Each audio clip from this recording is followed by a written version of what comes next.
Welcome back to the video, and in today's video, we're ranking every single NFL running back from worst to best.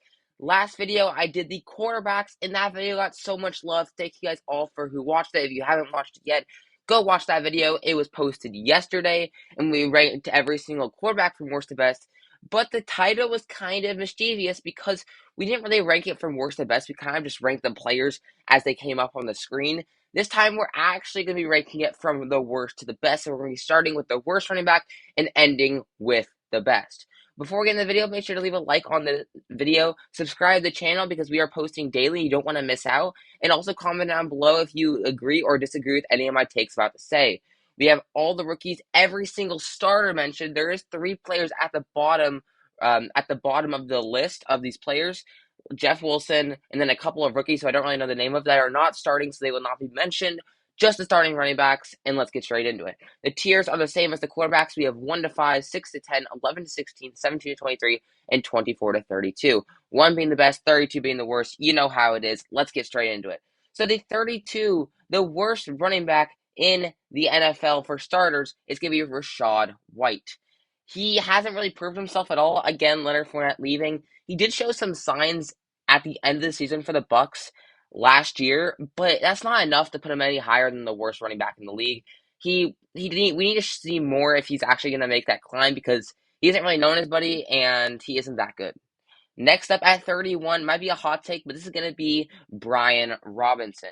I know. I'm sorry. I'm sorry that he got shot. I'm sorry. But when he came back and started playing, he was horrible. I mean, you could talk about his yards having 900 yards, and you could be like, okay, he was actually decent.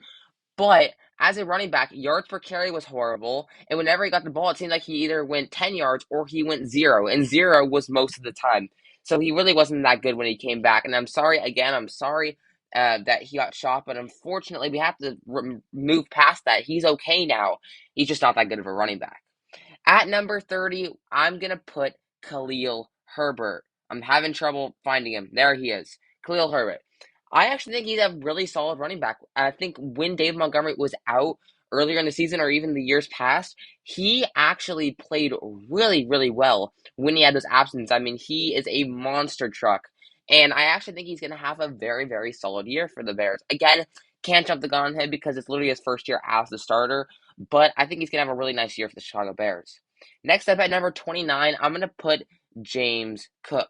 James Cook for surefire being a top 20 running back by the end of this year, but we didn't really see it last year in his rookie year. Now he's going to get more of a significant role with Devin Singletary being out of Buffalo. The question is, will he be able to make those minutes worth it, and will he be able to show that he's a top 20 running back in the NFL? Who knows, but right now I'm going to put him at that 29 spot. The 28th running back in the NFL is going to be Raheem Mostert, however you want to call him. He's actually not that bad of a running back. He just gets injured a ton. When he's on the field, though, he's actually pretty solid. The thing is, though, the injuries is the reason why he's this low. Because if he was healthy the whole year, he might be top 20. But right now, I got him at 28 because he never stays healthy, and he's never really known as a starter because you could always expect him to get injured some way through the season. Next up at number 27, I am putting one of the rookies, Jahmyr Gibbs. I think this is Jahmyr Gibbs at least. He's going to be very, very good this year. I think. I think he's going to have a significant role because DeAndre Swift's out. He was picked at 12, which obviously people were saying it's a reach, and I understand that because Bijan was the best, and there was nobody else that I thought was going to be picked in the first round. But apparently Detroit liked him. We'll see how he does, but he does have a lot of hype around him, so I think that he's better than the running backs that I said below, and I think he's actually going to have a decent rookie year. Next up at number 26, I'm going to put J.K. Dobbins. Similar story to Raheem Mostert. It's the same thing. If he's healthy, he's going to be really, really good. But he is never healthy. I mean, last year was his first year kind of having a full year, and he still wasn't healthy for the whole thing. But we see that when he is playing, he's actually a beast, and he could be a top 15 running back in the NFL. But he never plays, so I can't really jump the gun on him. I'm putting J.K. Dobbins at 26. At number 25, I'm going to be putting Dameon Pierce. Dameon Pierce is actually at a really, really solid, quiet rookie year. Once he got injured, it was kind of disappointing because then nobody really noticed him, but he was actually a really solid rookie year, especially for how low of a pick he was. Now, I'm not going to overjump the gun on him. The injuries do scare me because he already got injured once. And when you get injured your rookie year, it's a bad sign of things to come. But when he did play, he was actually a really solid running back for the Houston Texans. Now, we don't know if actually he's going to start or not with him and Devin, but I expect him to have the main role. Next up at 24, I'm going to be putting James Conner. James Conner has always been a solid running back. I don't know if I'm going to, again, overvalue him too much. He does get a lot of touchdowns. Yards aren't that good, but he's going to be a solid running back for his whole career. And last year in Arizona, he wasn't bad. I mean, he get a lot of touchdowns on the goal line, and yardage maybe not great. Yards per carry not great, but he's not bad in the receiving game either. I think he's a great person to have if you need a running back. Now we're going on to the next part of the list. At 23, I'm going to put Isaiah Pacheco. He really emerged into being a really good running back for the Chiefs, especially in the playoffs, especially in the Super Bowl. He was great, especially for being a seventh round pick. It was definitely a steal. Him and Brock Purdy were the seventh round wonders of the last draft, and he actually played amazing when he played ball for the Kansas City Chiefs. Obviously, he didn't start the year, but once he got to about like week 12 or 13, he was the guy. Him and Jerick McKinnon, they were together, and they were pretty good. And I like him a lot because he's a powerful force, and it seems like it takes a while to get him down. So I'm going to put him at 23. Next, at number 22, I'm going to be putting DeAndre Swift, newly acquired Philadelphia Eagle. Obviously, he left for Jahmyr Gibbs. We'll see how that works out. But I actually think that DeAndre Swift might be one of the most underrated running backs in the league. He can pass, he can run. He does get injured a little bit, which is another concern for him. But I think he's a very, very solid running back when he plays. And I think Detroit losing him for such small amount is going to really hurt them in the long run. Next up, at number 21, I'm going to be putting Cam Akers. You heard me right. Cam Akers. Once I can find him, there he is. Cam Akers. This is the reason why I'm putting Cam Akers at the top. I could see if you said that DeAndre Swift or Isaiah Pacheco or even James Conner is better than Cam Akers, but Cam Akers finished off the year with insane numbers. In his last 5 games, I feel like he had like 500 yards. He averaged like 100 yards a game for the end of the season. At the end of the season, and he was amazing when he played there. Do I expect him to continue that? Not the same level, but I expect him to really show that putting him at the spot number 21 isn't going to be a crazy, crazy feeling for me. I think he's going to actually have a really good year. Next up at number, what are we at now? 20. I'm going to be putting Javonte Williams. Again, similar story to J.K. Dobbins, similar story to Raheem Mostert, similar story to even DeAndre Swift. This dude needs to stay healthy. And he's had 2 years. He's gone injured in both of them. But when he has played, he's been amazing. He has the capability to be a top 10 running back in the league, but he can never stay healthy. And that's a big concern, especially for a running back of his stature and his size. Just to not stay healthy is it's going to really cost him in the long run. And I think a guy like that could retire young because he just doesn't have the stamina to keep his career going long enough. So right now, I think Javonte Williams is a great running back, but I can't rank him too highly because he always gets injured. Next up at number 19, I'm putting Breece Hall. Really, really good rookie year for Breece Hall. I was very, very surprised of how good he was able to do. I think he's a very, very solid running back. And although, again, like a similar story to Kenneth Walker, who we're going to be talking about later, and Dameon Pierce, he got injured a little bit throughout the season. But when he played, he was amazing. I mean, a really good receiving back. The speed on him is insane. And I think he's going to be a great running back for the future. Next up at number 18, I'm going to put Travis Etienne. I think he really blossomed into a much better running back than his rookie year. Kind of similar story to Trevor Lawrence, who's his teammate, as they definitely had better sophomore years than their freshman years. He's turning into a great product. Honestly, looking back, I might have been like James Robinson to lose him for that much, and it was a bad idea. Now looking back, I think it was a smart, great idea because Etienne is really showing that he is being one of the best. Especially right now, he's low on my list, but he's gonna get higher. Don't worry. Next up at number 17, I'm going to be putting Tony Pollard. I know, you might be thinking, oh my god, this is a backup being a starter. Why are you putting him so high? When Tony Pollard played, he was so much better than Zeke. Every single game last year, he was better than Zeke. And the speed on him and the physical on him, because if you want to, he can truck you if he needs to. He is such an underrated running back. I mean, like, the speed, bro. And I feel like Dallas didn't give him a chance because Zeke's contract was so big, they were like, okay, I need to start them. When they actually didn't think about it, Tony Pollard's the overall better back. I'm putting Tony Pollard at 17. Next up at 16, I'm putting the other rookie. I'm putting Kenneth Walker. The other rookie from Brees Hall, I'm putting Kenneth Walker. I think Kenneth Walker had a really, really solid rookie year. Like, again, he did get injured just like Brees Hall, but I think Kenneth Walker showed a little more potential than Brees in that first little year. I mean, this dude is literally the definition of a human bulldozer, and he will not stop through anybody. He also has got really good speed. Reminds me a lot about like a mini Derrick Henry in a way, and I think he's gonna be really good for the future. Next up at number 15, I'm putting Najee Harris. Najee, I mean, as much as we want to say, last year was a disappointing year, he had a really good rookie year, and this last year he was still decent. He just wasn't as good. I honestly could have put him a lot later, but I'm not a big Najee fan. But I know that people in the world think that Najee is a good running back. I'm gonna give him his respect. I just don't think he's that good. I think he doesn't know how to run the ball because it seems like he has concrete bricks in his shoes, and he runs at the pace of a snail. So right now he's at 15, so he's definitely had the statistics to be this high, but I don't really like him as a running back. Next up at 14, I'm putting Joe Mixon. And I know this might be a little bit high to people because of how bad of a year he had last year. Look at Joe Mixon's whole career. He's had an amazing career, and he still wasn't horrible last year. He was just average.